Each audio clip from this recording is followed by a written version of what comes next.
ನಮಸ್ಕಾರ. ಸದಾನಂದ ಬಾಮ್ನಿ ಯೂಟ್ಯೂಬ್ ವಾಹಿನಿಗೆ ಸ್ವಾಗತ. ವಿಕ್ರಮ್ ಪೂರ್ವಾಲ್ ಯಾರೀತ?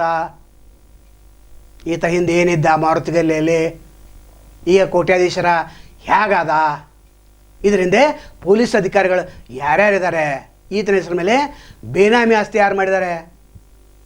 ಇದನ್ನು ಹೇಮಂತ್ ನಿಂಬಾಳ್ಕರ್ ಹೇಳಬೇಕು. ಬೇನಾಗಿ ಬೆಳಗಾವಿಯಲ್ಲಿ ಅಧಿಕಾರಿಗಳು ಹೆಂಗೆ ಆಸ್ತಿ ಮಾಡ್ತಾರಂದರೆ, ತಮ್ಮ ಹೆಸರಲ್ಲಿ ಏನೂ ಇರೋದಿಲ್ಲ. ತಮ್ಮ ಪಿ ಎನ್ ಇಟ್ಕೊಂಡಿರ್ತಾರೆ, ಥರ್ಡ್ ಪಾರ್ಟಿ ಇಟ್ಕೊಂಡಿರ್ತಾರೆ, ಮತ್ತು ರಿಯಲ್ ಎಸ್ಟೇಟ್ ಜೊತೆ ಇವರು ಶಾಮೀಲಾಗಿರ್ತಾರೆ. ಇವ್ರದ್ದು ಒಂದು 10-20% ಇರುತ್ತೆ, ಇವ್ರ ಹೆಸರು ಇರೋದಿಲ್ಲ. ಅವನೇ ಟ್ಯಾಕ್ಸ್ ತುಂಬ್ತಿರ್ತಾನೆ, ಅವನ ಹೆಸರು. ಅಂದರೆ ಈತ ಯಾರು? ಈತ ಯಾರು ಸಾತಿದ್ದಾನೆ? ನಾವು ಜಗದೀಶ್ ಶೆಟ್ಟರು ಕೂಡ, ಅವರು ಕೂಡ ನೆಹರು ನಗರದಲ್ಲಿ ದೊಡ್ಡ ಹೋಟೆಲ್ ಕಟ್ಸಿದ್ದಾರೆ. ಅವ್ನು ಪಿ ಎನ್ ಹೆಸರ ಮೇಲೆ 7-8 ಹೋಟೆಲ್ ಇವೆ. ಅಂದರೆ ಹಿಂಗೆ ಮಾಡ್ತಾರೆ ಅವರು. ಅಧಿಕಾರಿಗಳು ಕೂಡ ಮಾವನ ಹೆಸರ ಮೇಲೆ, ಅತ್ತಿ ಹೆಸರ ಮೇಲೆ ಮಾಡ್ತಾರೆ, ಲಾಸ್ಟ್ಗೆ ಹೆಂಡತಿ ಹೆಸರ ಮೇಲೆ. ನೋಡಿದರೆ ಈತನ ಹೆಸರ ಮೇಲೆ ಏನೂ ಇರೋದನ್ನೇ ಇಲ್ಲ. ಅಂದರೆ ವಿಕ್ರಮ್ ಪೂರ್ವಾಲ್ ಯಾರು? ಇದನ್ನು ತನಿಖೆ ಆಗ್ಬೇಕು. ತನಿಖೆ ಆದರೆ ಎಲ್ಲರೂ ಸಿಕ್ಕೊಂಡ್ಕೊಳ್ತಾರೆ, ಎಲ್ಲ ಪೊಲೀಸರು ಸಿಕ್ಕೊಂಡ್ಕೊಳ್ತಾರೆ. ಏನು ಸಂಬಂಧಪಟ್ಟಂಥ ಏನು ಬೇನಾಮಿ ಆಸ್ತಿ ಹಿಂದೆ ಯಾರಿದ್ದಾರೆ ಅವರೆಲ್ಲ ಸಿಕ್ಕೊಂಡ್ಕೊತಾರೆ. ಈತ ಹನುಮಾನಗರದಲ್ಲಿ ದೊಡ್ಡ ಕಾಂಪ್ಲೆಕ್ಸ್ ಕಟ್ಟಿದ್ದಾನೆ. ಹೆಂಗೆ ಸಾಧ್ಯತೆ ಅದು? ಚಹಾ ಕುಡಿಯೋಕೆ ಬಿರಿ ಇದ್ದಾವ, ಪ್ಲಾಸ್ಟಿಕ್ ಮಾರವ, ಹೆಂಗೆ ಸಾಧ್ಯ ಇದೆ ಅದು? ಶಿವಸನಗರದಲ್ಲಿ ಕೂಡ ಇದೆ. ಇನ್ನು ಎಲ್ಲೆಲ್ಲಿ ಎಷ್ಟೆಷ್ಟಿದೆ ಯಾರಿಗೆ ಗೊತ್ತು? ಜಗದೀಶ್ ಶೆಟ್ಟರು ಹಿಂಗೆ ಇದೆ. ಇದಕ್ಕೆ ಹೇಮಂತ್ ನಿಂಬಾಳ್ಕರ್ ಉತ್ತರ ಕೊಡಬೇಕಾಗ್ತದೆ. ಯಾಕಂದ್ರೆ ಅವ್ರ ಹೆಸರು ಕೇಳಿ ಬರೋಕ್ಕಿಂತ ಮೊದಲು ಅವರು ನನ್ನ ಹೆಸರು ಅಲ್ಲ, ನನಗೆ ಈಗ ಸಂಬಂಧ ಇಲ್ಲ ಅಂತ ಹೇಳಿಕೆ ಕೊಡಬೇಕು. ಹೇಳಿ ಬರ್ತಾರೆ ಸಾರ್ವಜನಿಕರು ಏನು ಮಾತಾಡ್ತಾರೆ ಅದನ್ನು ನಾವು ಹೇಳ್ತೇವೆ. PWD ಅಧಿಕಾರಿ ಬಗ್ಗೆ ನಾವು ಯಾಕೆ ಹೇಳಿಲ್ಲ? ಅವ್ನು ಶಾಮೀಲಿಲ್ಲ. ಅವರು ಆಸ್ತಿ ಮಾಡೋದು ಬೇರೆಯವ್ರ ಹೆಸರ ಮೇಲೆ, ಅವರು ಬೇನಾಮಿನೇ ಇರ್ತಾರೆ. H. ಸುರೇಶ್ ಮೇಲೆ ಏನು ರೇಡ್ ಆಯ್ತು ಹಿಂದೆ, ಸೂಪರ್ಡೆಂಟ್ ಇಂಜಿನಿಯರ್ ಧಾರವಾಡ. ಅವರು ಪಾಪ ಪ್ರಾಮಾಣಿಕಿದ್ರು. ಅಂಥ ಪ್ರಾಮಾಣಿಕರು ಕೊನೆಯ ದಿನ, ಕೊನೆಯ ಕ್ಷಣದಲ್ಲಿ ನೀವು ರೇಡ್ ಮಾಡ್ತಾರೆ. ಹೆಚ್ಚಾಗಿ SC ST ಏನು ಆಫೀಸರ್ಸ್ ಇರ್ತಾರೆ, ಒಂದು 4-5 ಜನ ಪಾಪ 4-5 ದಿವಸ ಇರ್ತೈತೆ, ಅವ್ರನ್ನ ನೀವು ರೇಡ್ ಮಾಡಿಬಿಡ್ತಾರೆ. ಹಂಗಾದ್ರೆ ಲಿಂಗಾಯತ್ ಲೀಡರ್ಸು, ಇದರ ಲೀಡರ್ಸು, ಅವ್ರ ಬೆಂಬಲಿಗರಿದ್ದಂಥ ಅಧಿಕಾರಿಗಳನ್ನ ಯಾಕೆ ನೀವು ರೇಡ್ ಮಾಡೋದಿಲ್ಲ? ಅಂದರೆ ಲೋಕಾಯುಕ್ತರು ಕೂಡ ಹಾದಿ ತಪ್ತಾ ಇದ್ದಾರೆ. ಏನು ಹೋಗಿರ್ತೈತಿ ಅದು? ಯಾರಪ್ಪ ತನಿಖೆ ಮಾಡಬೇಕು, ತನಿಖೆ ಮಾಡೋದಿಲ್ಲ. ಸರ್ಕಾರಕ್ಕೆ ಒಪ್ಪಿಸಿರ್ತಾರೆ, ಸರ್ಕಾರದವರು ಇವರಿಗೆ ಹಸಿರು ನಿಶಾನೆ ತೋರಿಸ್ತಾರೆ, ಇವರು ರೇಡ್ ಮಾಡ್ತಾರೆ. ಮುಂದೇನಾಯ್ತು? ಇಷ್ಟು ಕೋಟಿ ಸಿಕ್ತು. ಮುಂದೆ ಏನೂ ಆಗೋದಿಲ್ಲ ಅವರಿಗೆ.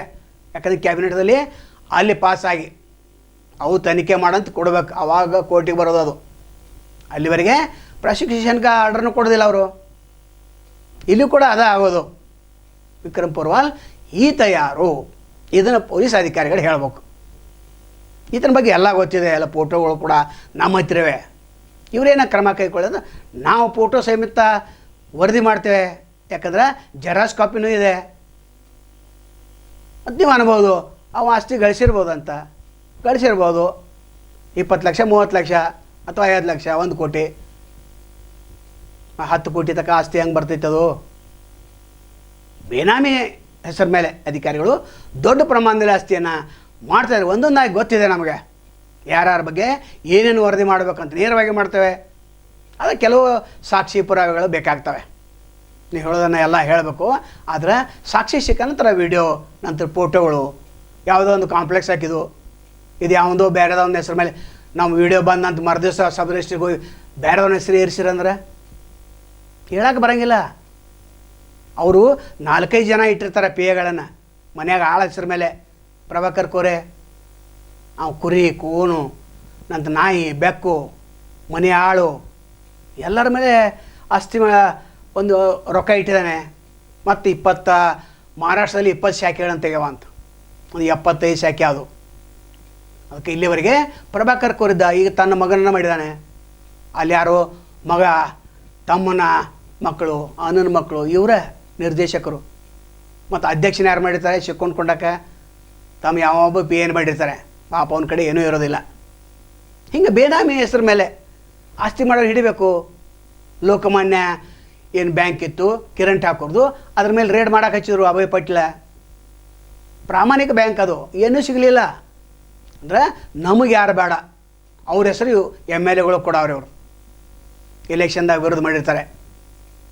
ಹಾಗೆ ನಾವು ಕೂಡ ಏನು ಸಾಕ್ಷಿ ಆಧಾರ ಎಷ್ಟು ಸಿಕ್ಕಿರ್ತೈತೆ ಅಷ್ಟು ಹೇಳ್ತೀವಿ, ಎಲ್ಲ ಹೇಳಿರ್ತೇವೆ, ಎಲ್ಲ ಇರ್ತೈತೆ ಅದು. ನಾವು ಹೇಳಿದ ನಂತರ ಟಿ ವಿ ಅವರು ಮತ್ತು ದಿನಪತ್ರಿಕೆಗಳು ಲಾಭ ಮಾಡ್ಕೋತಾರೆ. ನಾವು ಹೋಗಿ ತಗೊಂಡ್ರೆ ನೀವು ನಿಮ್ಮ ಪರವಾಗಿ ನಾವು ವರದಿ ಮಾಡ್ತೇವೆ ಅಂತ ಹೇಳ್ತಾರೆ. ಮತ್ತು ನಮ್ದು ಏನಾಯ್ತು, ನಾವು ಹೇಳ್ಕೊತ ಕೂತು ಅವರು ಹೆಸರು ಎಲ್ಲ ತೆಗೆದುಕೊಂಡು ಹೋಗಿ ನೀನು ಹಿಂಗೆ ಮಾಡಿದೀಪ್ಪ ನಾವು ಮಾಡೋರಂತ ನಾವು ದುಡ್ಡು ಕೊಟ್ಟ ಹೊರಗೆ ಬರ್ತಾನೆ, ಅದು ಮುಚ್ಚಾಕ್ತಾರೆ. ಮತ್ತು ಪ್ರಾಮಾಣಿಕತೆ ಒಂದು ದೊಡ್ಡ ವರದಿ ಮಾಡಿಬಿಡ್ತಾರೆ ಟಿ ವಿಯಾಗ. ಪಬ್ಲಿಕ್ ಟಿ ವಿ ಯಾವುದೋ ರಂಗನಾಥ್ ಅಂತ ಅವ್ರದಲ್ಲ 50% ಕೊಟ್ಟರೆ ಮುಗೀತು ವರದಿ ಗ್ಯಾರಂಟಿನ. ಅವೇನು ಯೂಟ್ಯೂಬರ್ ಏನು ಹೇಳ್ತಾರಂತ ಮತ್ತು ನಮ್ಮನ್ನ ಬೈತಾರೆ ಅವರು. ಅಂದರೆ ಎಲ್ಲ ಇದ್ರೂ ಕೂಡ ನಾವು ಸುಳ್ಳಾಗ್ತಾ ಇದ್ದೇವೆ. ಸಾರ್ವಜನಿಕರು ಇದನ್ನು ಗಮನಿಸಬೇಕು. ಯಾರು ಯೂಟ್ಯೂಬನ್ನು ಚೆನ್ನಾಗಿ ನಡೆಸ್ತಾ ಇದ್ದಾರೆ, ಯಾರು ಪರವಾಗಿದ್ದಾರೆ ಅಂತ ನೋಡಬೇಕಾಗ್ತದೆ. ಮತ್ತು ನಮ್ಮ ಸಬ್ಸ್ಕ್ರೈಬರು ಇಲ್ಲ, ಯಾಕಂದ್ರೆ ಎಲ್ಲ ಎಮ್ ಎಲ್ ಎಗಳನ್ನು ಬೈತೇವೆ, ಅವ್ರು ಮಾಡುವಂಥ ಅಕ್ರಮ ಚಟುವಟಿಕೆ ಬಗ್ಗೆ ಹೇಳ್ತೇವೆ. ಎಲ್ಲ ಎಮ್ ಎಲ್ ಎಗಳು ಬೆಳಗಾವಿಯಲ್ಲಿ ಆಸ್ತಿ ಮಾಡಿದ್ದಾರೆ. ಈಗ ದೊಡ್ಡ ಪ್ರಮಾಣದಲ್ಲಿ ಹೇಳಿದೆವು ನಾವು. ರಮೇಶ್ ಕತ್ತಿ ಅವ 1,000 ಕೋಟಿ ಐತಿ, ಎಮ್ ಎಲ್ ಎ ನಿಖಿಲ್ ಕತ್ತಿ ಅವನದು 1,000 ಕೋಟಿ ಐತಿ, ಲಕ್ಷ್ಮಣ್ ಸವದಿ ಅವನದು 1,000 ಕೋಟಿ ಐತಿ. ಇಲ್ಲ ಎಲ್ಲ 1,000 ಕೋಟಿನೇ ಇವರು. ಯಾವಾಗ ಮಂತ್ರಿ ಆಗಿರ್ತಾರೆ ಆವಾಗ ಗಿರ್ನಿ ಚಾಲನ ಇವ್ರದ್ದು ಕಟ್ಟೋದು, ಬೇನಾಮಿ ಹೆಸರಲ್ಲಿ ಇಡೋದು, ಮತ್ತು ಲೈಸೆನ್ಸ ಸರಾಯಿ ಲೈಸೆನ್ಸ ಇವರು ತಮ್ಮ ಸಂಬಂಧಿಕರ ಮೇಲೇ ಮಾಡಿರ್ತಾರೆ. ನಂದೇನು ಸರಾಯಿ ಅಂಗಡಿ ಇಲ್ಲ ಅಂತ ಹೇಳ್ತಾರೆ ಅವರು. ಅಂದರೆ ಪುಕ್ಕಟ್ಟ ಲೈಸೆನ್ಸ್ ತೆಗೆದುಕೊಳ್ಳೋದು.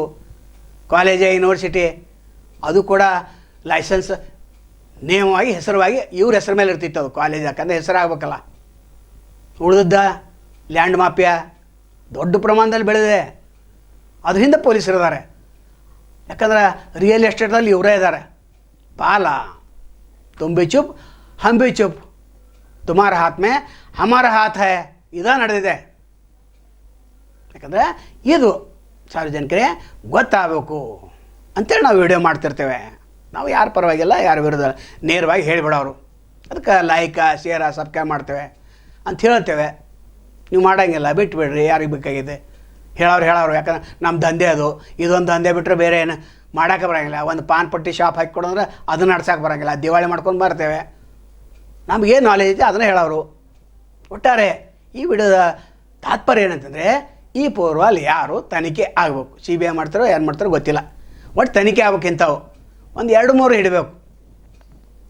ಇನ್ನು ನಾರಾಯಣ್ ಬರ್ಮರಿ ಅವರು ಹೊಸದಾಗಿ ಬಂದಿದ್ರಿ, ನಿಮ್ಮದು ಹೆಸರು ಕೇಳಿ ಬರ್ತಾಯಿದೆ, ಎಲ್ಲೆಲ್ಲಿಯೋ ಕೇಳಿ ಬರ್ತಾಯಿದೆ. ಯಾಕಂದ್ರೆ ನೀವು ಸ್ವಾಗತ ಮಾಡಲಿಕ್ಕೆ ಎಲ್ಲ ರಿಯಲ್ ಎಸ್ಟೇಟ್ದವ್ರು ಬಂದಿದ್ದರು, ಭೂಗಾಳರು ಬಂದಿದ್ದರು.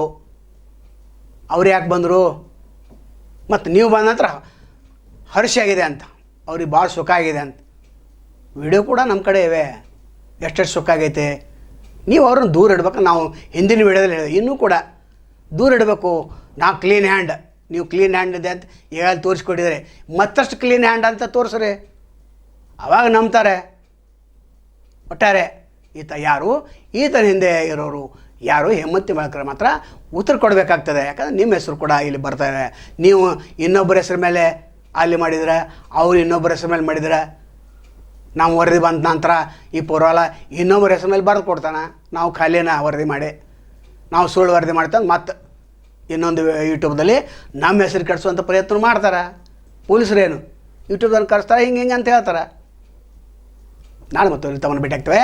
ಅಲ್ಲಿವರೆಗೆ ಎಲ್ಚವಾಗಲಿ. ನಮಸ್ಕಾರ.